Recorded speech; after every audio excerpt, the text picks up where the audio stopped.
ಮಹಾಶಿವರಾತ್ರಿಯನ್ನು ಯಾಕೆ ಆಚರಣೆ ಮಾಡಬೇಕು? ಅದರ ಹಿಂದಿನ ಕತೆ ಏನು? ಶಿವರಾತ್ರಿ ದಿನಾನೇ ಯಾಕೆ ಶಿವನನ್ನು ಆಚರಿಸ್ಬೇಕು ಅನ್ನೋದನ್ನು ತಿಳಿಯೋಣ ಬನ್ನಿ. ಹಾಯ್, ಎಲ್ರಿಗೂ ನಮಸ್ಕಾರ. Welcome back to Ratna Shiva vlogs. ಇವತ್ತು ನಾವು ಮಹಾಶಿವರಾತ್ರಿಯನ್ನು ಯಾವ ರೀತಿ ಆಚರಿಸೋದು, ಯಾಕೆ ಆಚರಿಸ್ತಾರೆ ಅನ್ನೋದ್ರ ಬಗ್ಗೆ, ನಾವು ಶಿವರಾತ್ರಿಯ ಬಗ್ಗೆ ತಿಳಿಯಲೇಬೇಕಾದಂತಹ ವಿಷಯಗಳು. ತ್ರಿಮೂರ್ತಿಗಳಲ್ಲಿ ಒಬ್ಬರಾದ ಶಿವಪ್ಪ ಅಥವಾ ಪರಮೇಶ್ವರ ದೇವರುಗಳು, ಇವರು ಕೈಲಾಸವಾಸಿಗಳಾಗಿರ್ತಾರೆ. ಶಿವಪ್ಪನು ಯಾವಾಗಲೂ ಜ್ಞಾನವನ್ನು ಮಾಡ್ತಾ ಇರ್ತಾರೆ. ಪರ್ವತದ ರಾಜ ಹಿಮವಂತ ರಾಜ ಅಲ್ಲಿ ಹತ್ತಿರದಲ್ಲಿತ್ತು. ಈ ಪರ್ವತ ರಾಜನ ಮದುವೆ ಸ್ವರ್ಗದ ರಾಣಿಯಾದ ಮೇನಕೆಯ ಜೊತೆ ವಿವಾಹವಾಗುತ್ತದೆ. ಈ ಪಾರ್ವತಿ ದೇವಿಯವರಿಗೆ ಈ ಹೆಸರನ್ನು ಇಡಲಿಕ್ಕೆ ಕಾರಣ ಅಂತಂದರೆ, ಅವರು ಪರ್ವತ ರಾಜನ ಮಗಳಾಗಿದ್ದರಿಂದ ಪಾರ್ವತಿ ದೇವಿ ಅಂತ ಹೆಸರು ಬಂತು. ಪಾರ್ವತಿ ದೇವಿಗೆ ಸಣ್ಣವಳಿದ್ದಾಗಿಂದನೂ ಒಂದೇ ಆಸೆ, ಅದು ಶಿವನನ್ನು ವರೆಸ್ಕೊಂಡು ಮದುವೆ ಆಗಬೇಕು ಅನ್ನೋದೇ ಅವರ ಆಸೆ ಆಗಿತ್ತು. ಒಂದು ದಿನ ನಾರದರು ಹಿಮಾಲಯ ರಾಜ್ಯಕ್ಕೆ ಬರ್ತಾರೆ. ನಾರದರು ಪರ್ವತ ರಾಜರಿಗೆ ಹೇಳ್ತಾರೆ, ಶಿವನನ್ನು ಬಿಟ್ಟು ಪಾರ್ವತಿ ದೇವಿ ಬೇರೆ ಯಾರನ್ನೂ ವರಿಸುವುದಿಲ್ಲ ಅಂತಂದು. ಯಾಕಂತಂದರೆ ಪಾರ್ವತಿಯ ಮನಸ್ಥಿತಿ ನಾರದರಿಗೆ ಗೊತ್ತಿರುತ್ತೆ, ಅದಕ್ಕೆ ಈ ಥರ ಹೇಳ್ತಾರೆ. ಹಿಮವಂತ ರಾಜರು ಈ ಪಾರ್ವತಿಯ ಮನಸ್ಸನ್ನು ಒಲಿಸಲಿಕ್ಕೆ ಶಿವನನ್ನು ಮದುವೆ ಆಗೋದು ಬೇಡ ಅಂತ ಹೇಳೋಕ್ಕೆ ತುಂಬಾ ಪ್ರಯತ್ನ ಪಡ್ತಾರೆ. ಎಷ್ಟು ಪಾರ್ವತಿಯ ಮನಸ್ಸನ್ನು ಬದಲಾಯಿಸಲಿಕ್ಕೆ ಹೋದರೂ ಆಗಲಿಲ್ಲ. ನಂತರ ಅವರು ಹಿಮಾಲಯ ರಾಜರು ಶಿವನ ಹತ್ರ ಪಾರ್ವತಿಯನ್ನು ಕರೆದುಕೊಂಡು ಹೋಗ್ತಾರೆ. ಪರ್ವತ ರಾಜ ಶಿವರಿಗೆ ಈ ರೀತಿ ಹೇಳ್ತಾರೆ, ಈ ಪಾರ್ವತಿಯು ನಿಮ್ಮ ಸೇವಕಿಯಾಗಿ ಸೇವೆಯನ್ನು ಮಾಡ್ತಾಳೆ ಅಂತ ಹೇಳಿ ಹೋಗ್ತಾರೆ. ನಂತರ ಪಾರ್ವತಿ ಸೇವೆಯನ್ನು ಶುರು ಮಾಡ್ತಾಳೆ. ನನ್ನ ಸೇವೆ ಭಕ್ತಿಯನ್ನು ಮೆಚ್ಚಿ ಶಿವ ಪ್ರತ್ಯಕ್ಷ ಆಗ್ತಾರೆ ಅಂತ ಮನಸ್ಸಿನಲ್ಲಿ ಇಟ್ಕೊಂಡು ಪಾರ್ವತಿ ದೇವಿ ಸೇವೆಯನ್ನು ಮಾಡಲು ಶುರು ಮಾಡ್ತಾಳೆ. ನಂತರ ಇಲ್ಲಿ ಒಬ್ಬ ರಾಕ್ಷಸ, ತಡಕಾಸುರ ಎಂಬ ರಾಕ್ಷಸ ಬರ್ತಾನೆ.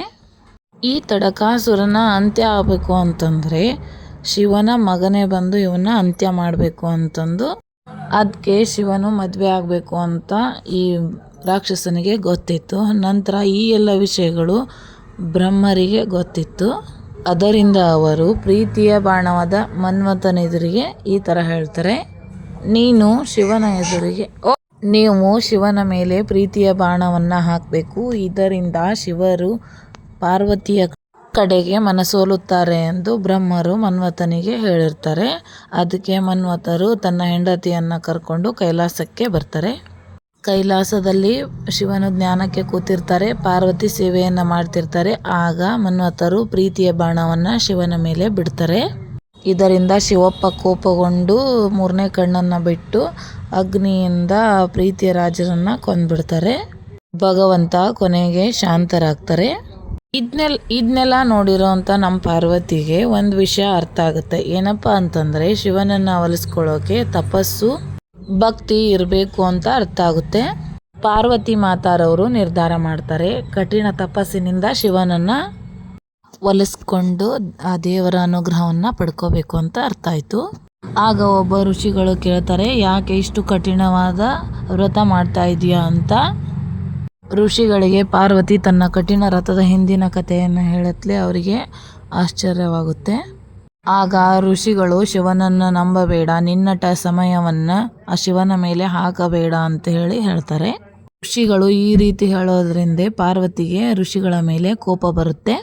ನಂತರ ಋಷಿಗಳು ತಮ್ಮ ನಿಜ ಸ್ವರೂಪವನ್ನು ಪಾರ್ವತಿ ಎದುರಿಗೆ ಇಡುತ್ತಾರೆ. ಅವರು ಬೇರೆ ಯಾರೂ ಅಲ್ಲ, ಶಿವ ಪರಮಾತ್ಮರಾಗಿರ್ತಾರೆ.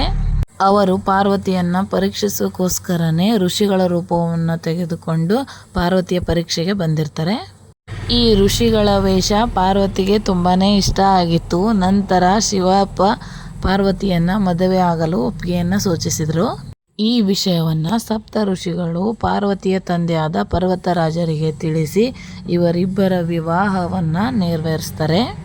ಎಲ್ಲರ ಆಶೀರ್ವಾದದಿಂದ ಶಿವ ಪಾರ್ವತಿಯರ ಮದುವೆ ತುಂಬಾ ಚೆನ್ನಾಗಿ ಆಗುತ್ತೆ. ಮದುವೆಯಾದ ನಂತರ ಎಲ್ಲ ದೇವಾನುದೇವತೆಗಳು ಹೋಗಿ ಶಿವನನ್ನು ಬೇಡ್ಕೊತಾರೆ.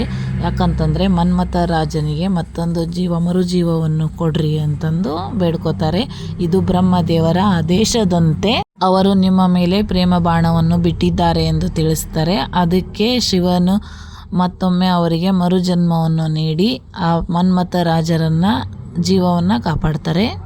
ಶಿವ ಪಾರ್ವತಿಯರ ಮದುವೆಯಾದ ದಿನವನ್ನು ಶಿವರಾತ್ರಿ ಅಂಥೇಳಿ ಆಚರಣೆಯನ್ನು ಮಾಡ್ತಾರೆ. ಈ ರೀತಿಯಾಗಿ ಶಿವರಾತ್ರಿಯನ್ನು ಯಾಕೆ ಆಚರಣೆ ಮಾಡಬೇಕು, ಶಿವನನ್ನು ಧ್ಯಾನ ಮಾಡೋದ್ರಿಂದ ನಮಗೆ ಆಗೋ ಲಾಭಗಳು ಏನು ಅನ್ನೋದನ್ನು ನಾವೀಗ ನೋಡಿದ್ವಿ. ವಿಡಿಯೋ ಇಷ್ಟ ಆಗಿದ್ರೆ ಲೈಕ್ ಮಾಡಿ, ಇದೇ ರೀತಿ ಸಪೋರ್ಟ್ ಮಾಡಿ. ಎಲ್ರಿಗೂ ಧನ್ಯವಾದಗಳು.